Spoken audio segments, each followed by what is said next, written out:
Hearts of fire. Wills of iron. Back on your feet. To battle we march! Welcome to Chapter 6 of The Lens of the Rock. The brave soldiers, with their bodies rested and their minds focused, prepare to leave at dawn for the first objective of the new offensive. The sound of the team being adjusted, the latest strategies being discussed, and mutual encouragement gestures create an atmosphere charged with camaraderie. They are ready to face the darkness of the dreaded Goblin Hole of Doomflash, an enemy stronghold infested with a population of approximately 100 dangerous adversaries. Despite the challenge that awaits them, the heroes embark on the journey full of energy and with sky-high morale, as none other than the Mayoress, along with her brave squad of the Home Guard, have joined the Dwarven army on this journey. The presence of the Mayoress and her detachment gives the soldiers a feeling of trust and protection. They know they have courageous leaders and committed veteran soldiers who will stand by them through the uphill battle that lies ahead. Hardly a day after the departure of the army, when, unexpectedly, the goblins attack in small numbers. There are no soldiers left inside the fortress, and a small group of goblins can wreak havoc. However, the citizens were prepared for this eventuality, as they had been undergoing renovations to the gorge and were eager to put their improvements to the test. The goblins fall into the gorge and, unsurprisingly, meet their end in the collection room, where they are always drowned. However, this time there is something different. Instead of draining the water directly, they have built an ingenious channel that flows into 4 strategically placed hatches. Just below these hatches is the Zugobdustic Gate, the entrance to the tavern. Water bursts through the hatches, creating a cool mist made up of tiny water droplets, delighting all who pass by and becoming a tangible symbol of victory. Even the pig, Ficod Rulkadol, seems to enjoy this aquatic spectacle. But the water does not stop there. It continues its descent to the lower level, where 4 new and comfortable cells have been built with all the necessary comforts for sleeping and eating. The mist generated by the water flowing through the hatches will announce the new victory to the prisoners, reminding them of the imposing force of the Lens of the Rock and the importance of complying with the established rules. As a final touch, they add the Abulgongith hatch, an artifact of little value. It may not be impressive in itself, but it is much more attractive than a simple iron hatch. This visually appealing element not only captures the prisoners' attention, but also serves to entertain them in captivity, constantly reminding them of the magnificence of their breed. The Dwarven army returns sooner than expected, but they find that the water has not been completely emptied, preventing them from entering immediately. The wait is short, however, as soon after the gates are flung open, allowing the Dwarven army to enter the fortress in triumph. The mayor, angry at being delayed, makes a forceful decision. He decides that he will no longer rely on a single entrance and exit, and orders the construction of a second emergency route.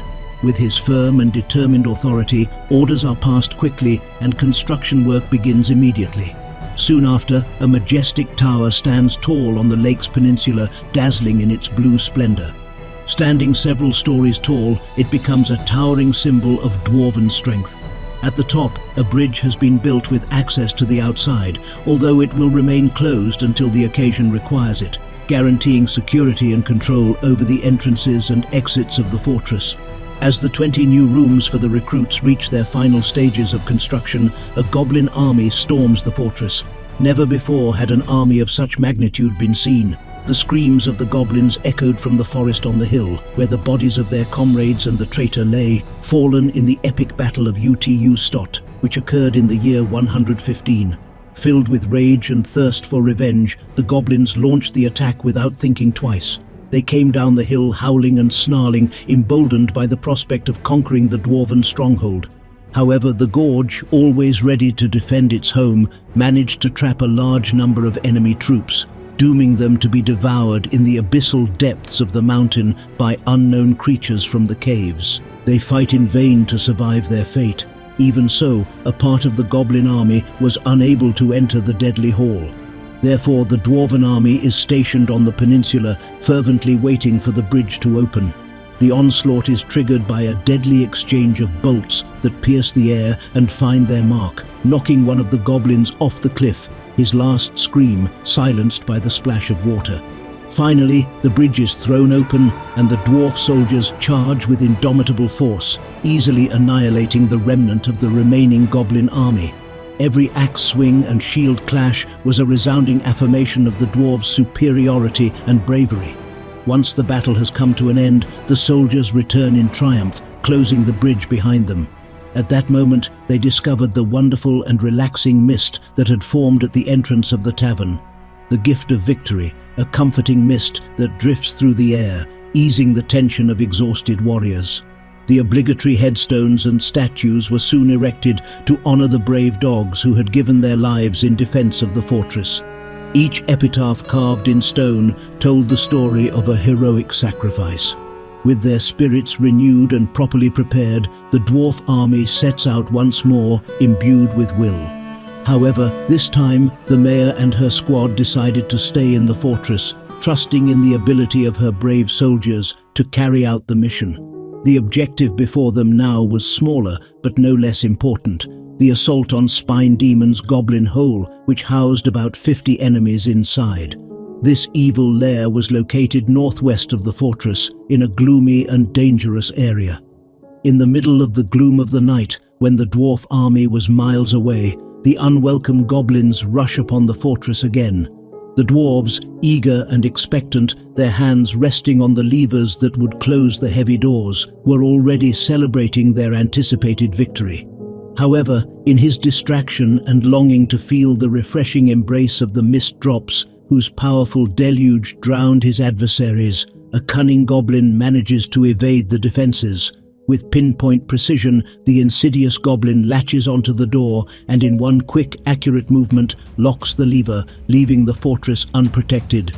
Access is cleared for them, allowing them to enter without difficulties. And so, without showing any mercy, the ruthless goblins pounce on the two loyal canine guardians who guarded the supposed safe zone, taking their lives in the blink of an eye. In the corridor below, as the guard dogs bark and howl frantically upstairs, Kogan, the intrepid captain of the guard, is seized by a martial trance. Not waiting for his companions to join him, he boldly steps forward, determined to be in time to save his canine companions. He ascends the stairs with unbridled ferocity, facing off against the goblins that descend on him. With spear in hand, Kogan fights fiercely, slaying and maiming several of his enemies in a whirlwind of violence. Before long, members of the Home Guard arrive, taking the stairs to join the battle. Finally, the soldiers emerge in the upper corridor, forming an impenetrable shield wall, advancing to put an end to the goblin horde. Their weapons clash against the creatures, bringing death to their ranks. Steel sparks in the air, and the noise of fighting fills every corner of the corridor. Just as the inner guard deals the last blow, Kogan's companions return victorious from their mission. They find the scene of the battle almost over, and Kogan, with a contorted face, recovering as if he had been immersed in an emotional bubble. The soldiers, passing by the captain, reflect on their faces expressions of astonishment and admiration. They recognize the courage and bravery with which you have defended the fortress. His heroic actions have left a deep impression on all of them. Ever since the war between goblins and North Dwarves came to an end, goblin greed has focused exclusively on the lens of the rock. Sending out horde after horde, the goblins desperately try to turn the tide of the war, but it seems the dwarves hold the upper hand thanks to gorge engineering and veteran soldiers. Right after the last attack, while several dwarves are cleaning the bloody remains of the enemy bodies by the well, the goblins launch another surprise attack. They are a small group, and their advance is quickly put down by 5 brave soldiers in the hallway. Among them is Solon, one of the newest recruits of the squad, the orderly pulleys, nicknamed Maces for his blunt weapon. He has had his baptism of fire by eliminating his first enemy in combat. Solon's morale and bravery are boosted as he fights alongside the mayor and Seabrek, the captain of the Pink Trumpets. Together, these 2 veteran soldiers have racked up nearly 20 enemy casualties. His presence and leadership have instilled confidence in the 28-year-old Solon. Although he is a rookie, he is determined to prove himself on the battlefield and follow in the footsteps of the most experienced soldiers. To remember the mistake in the defense and to honor the dogs, they have built 4 imposing statues, carved with skill and detail that seem to come to life in the dim light.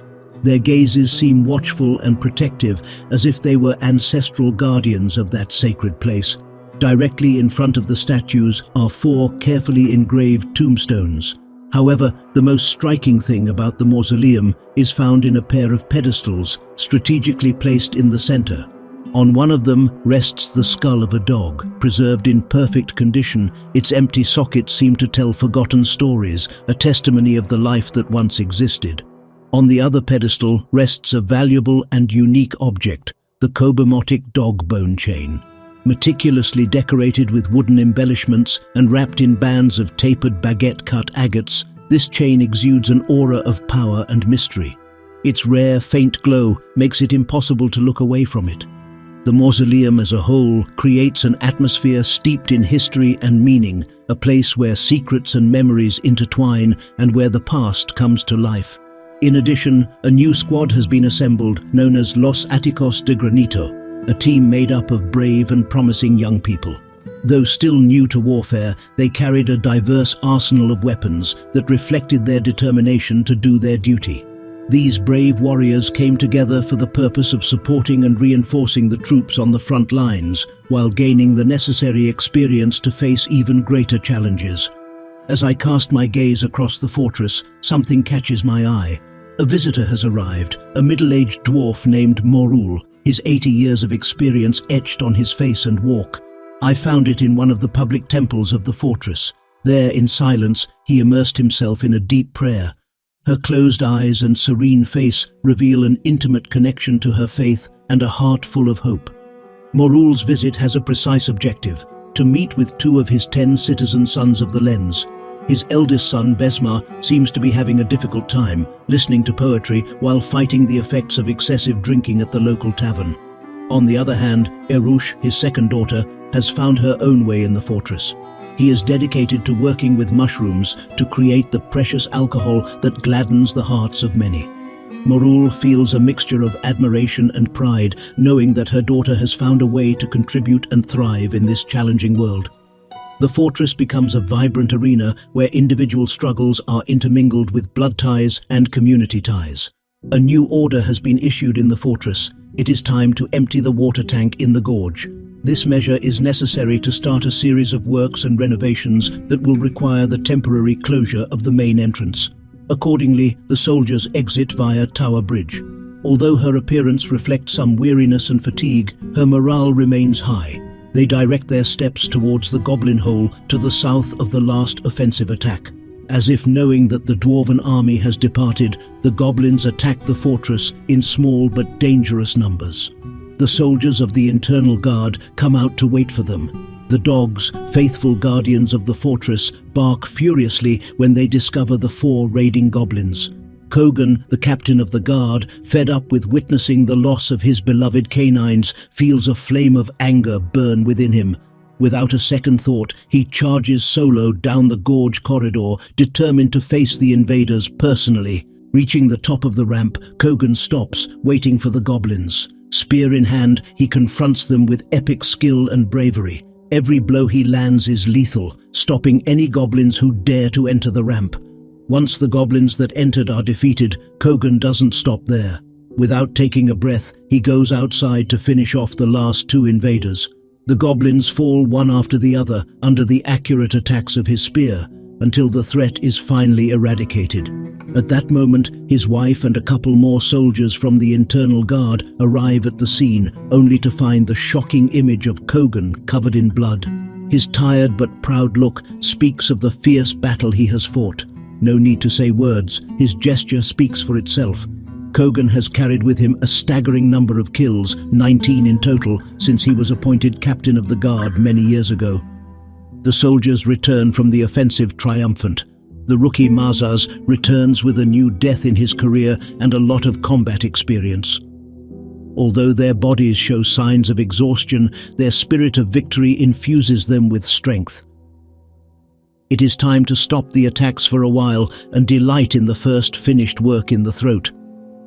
In the strategically mined upper reservoir, small openings have been created through which water flows in a controlled rhythm, finally falling down a hole that leads to a small ramp just above the tavern. The glorious mist of water, conceived for the delight of the dwarves, will work throughout the year. However, the goblins soon launch a new attack, descending the hill as if the territory belonged to them. The works in the gorge have not yet finished, and the dwarves believe that they are protected, but unfortunately the enemies slip through a small crack next to the entrance bridge. Just as the first goblin soldier approaches the stairs, two raiders come running and screaming, pursued by the mayor. The guard captain's wife leads the front, fighting valiantly against unfavorable numerical odds in the narrow corridor. Little by little, his companions join the battle, putting an end to the small goblin horde. However, before the fray can come to an end, a confused and frightened citizen named Moses Zozanul bursts into the hallway and, surrounded by the chaos of battle, is forced to run outside. The soldiers, noticing his presence, chase Moses, but it's too late. A bolt is embedded in his neck, causing him to suffocate to death. With an effort, Moses gets up, pulls out the stuck arrow and rushes back inside. Soon, the soldiers come out and put an end to the remaining threat. Moses, however, has not managed to get very far. Unable to breathe, he falls a few meters after entering the hallway.